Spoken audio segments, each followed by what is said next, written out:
我们搬进新家那天，邻居把我告了，他哭得歇斯底里，指控我儿子侵犯了他女儿。我的蒂芙尼刚满18岁，那个恶心的变态巴迪毁了他。那个没用的垃圾，显然是有娘生没娘教，应该判死刑。他女儿也一口咬定是我儿子。巴迪说如果我不脱衣服就掐死我，我好害怕，呜。他话音刚落，陪审团和旁听席就炸开了锅，纷纷要求严惩我儿子。畜生！这个巴迪简直是恶魔，必须严惩，别让这个叫巴迪的恶魔逍遥法外。但当法官传唤我儿子出庭时，法庭上的所有人都愣住了。你，卡桑德拉，你那个畜生儿子敢玷污我女儿，却没胆子来法庭露面，把他藏起来也没用。我绝不会善罢甘休，你儿子必须判死刑，你们俩还得赔我女儿200万精神损失费。法庭上，布伦达恶狠狠地瞪着我，仿佛要将我生吞活剥。他女儿蒂芙尼则在一旁哭得梨花带雨，泪水连连，眼中满是痛苦与惊恐。我冷冷地看着这对母女，重复我的立场。我儿子没有侵犯蒂芙尼，他也不可能侵犯。请找出真凶，休想把脏水泼到我儿子身上。直到今天，我都从未想过自己会与布伦达和蒂芙尼对簿公堂。我和儿子搬进新家的那天，布伦达还十分友好，帮我搬行李，说以后就是邻居了，有事尽管找他。聊天时听说我有个儿子，他立刻喜笑颜开，还介绍自己的女儿蒂芙尼给我认识，直说有缘分。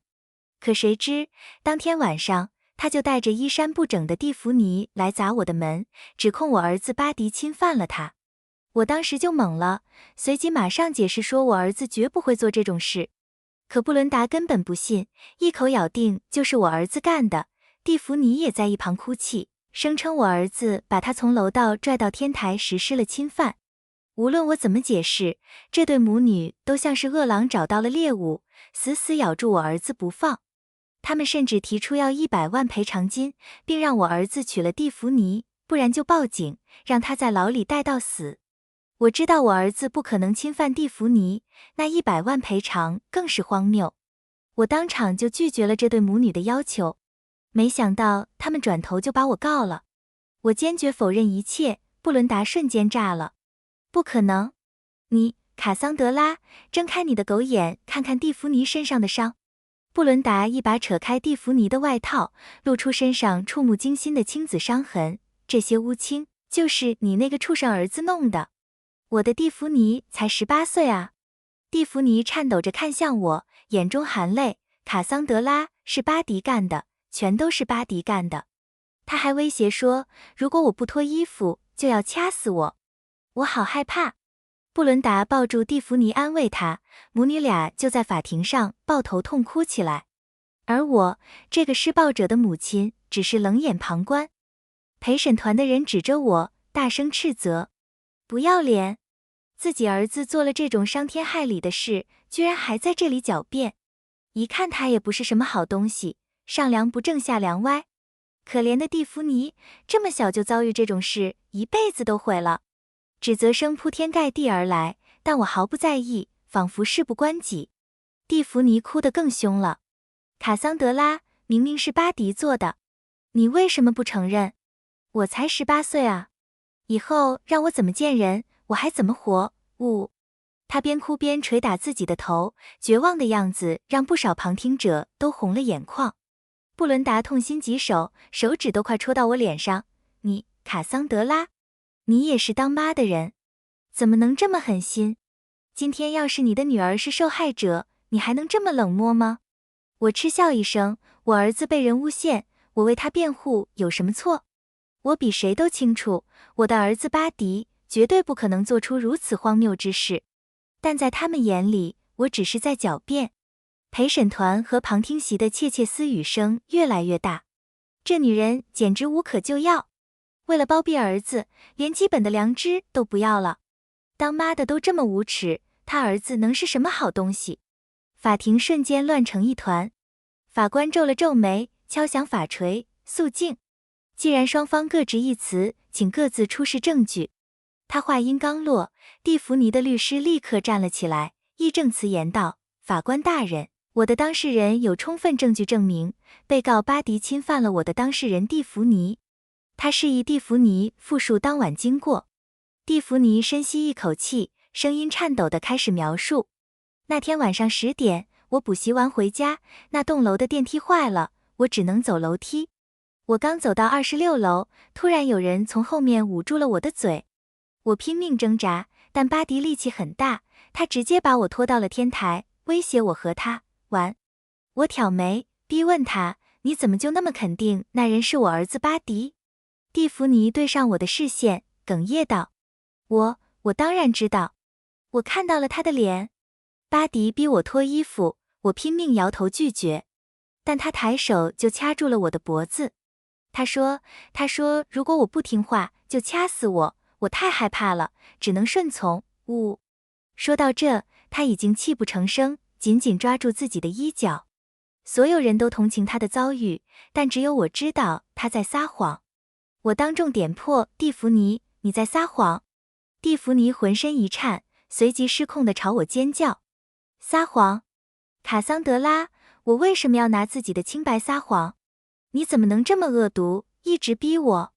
你看我身上的伤，看看你儿子是怎么折磨我的。他疯狂地撕扯自己的衣服，露出更多深浅不一的淤青。蒂芙尼的律师抱住情绪失控的蒂芙尼，厉声斥责我：被告，你竟敢说我的当事人撒谎！蒂芙尼身上的伤痕就是铁证，你无凭无据的指控是对受害者的2次伤害。我冷冷看着义愤填膺的律师，一字一句道：如果他真的见过我儿子，就不会说出这么可笑的话。我和儿子搬家那天，布伦达和蒂芙尼见到的只有我。我的儿子巴迪从未在他们面前露过脸，一次都没有。如果他们见过我儿子，绝对不敢把侵犯这种罪名安在他头上。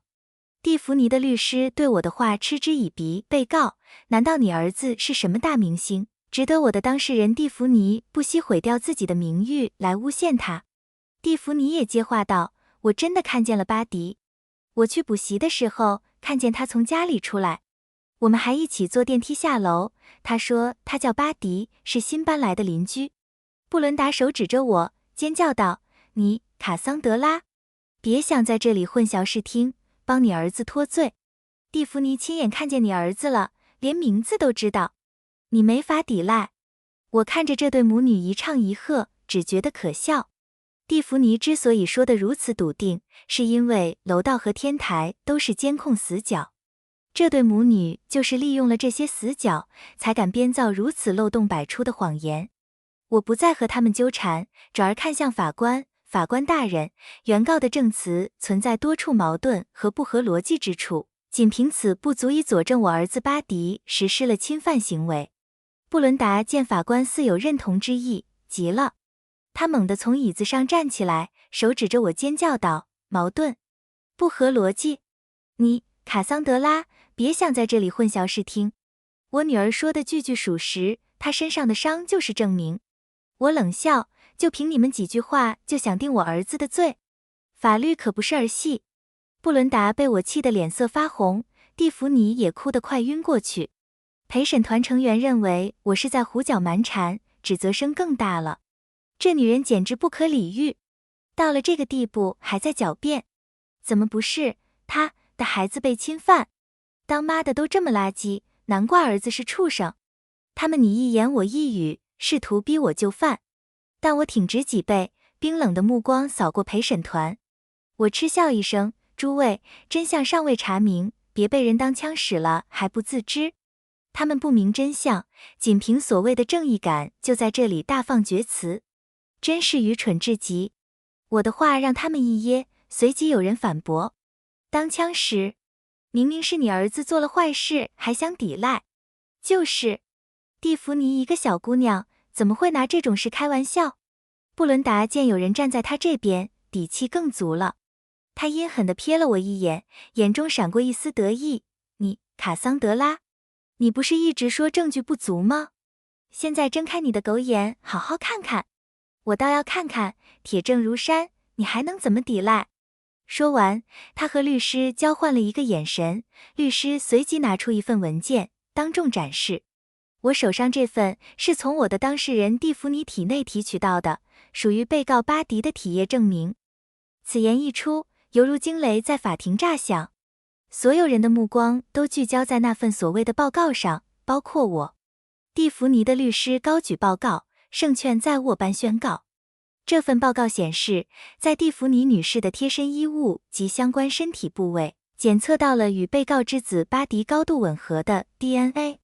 卡桑德拉女士，证据确凿，你还有什么话可说？我看着被律师高高举起的检测报告，脸上没有一丝慌乱。我没想到布伦达能做到这一步，连证据都敢伪造。我缓缓站起身，目光扫过以为胜券在握的布伦达、蒂芙尼以及他们的律师，声音平静却带着不容置疑的力量：报告是假的。我不信。假的。蒂芙尼的律师像是听到了天大的笑话，将报告复印件分发给法官和陪审团。卡桑德拉女士，这份报告由市医院出具，盖有公章，具有法律效力。你空口白牙就说它是假的？蒂芙尼抬头看我，脸上泪痕未干，满是怨怼。卡桑德拉，你不信我的证词，也不信医院的报告，你怎么能这么无耻？难道非要逼死我才甘心吗？说完，他就要用头去撞桌角，沉闷的撞击声在法庭回荡。布伦达惊恐地尖叫着扑上去抱住女儿。蒂芙尼，你别做傻事，你要是有个三长两短，妈可怎么活啊？法官见状，立刻命人上前制止，法锤敲得震天响。原告，请控制情绪，不要采取极端行为。无论如何，法律会给你一个公道。在法官的劝慰下，蒂芙尼激动的情绪才慢慢平复。布伦达搂着女儿，目光如淬了毒般死死盯着我。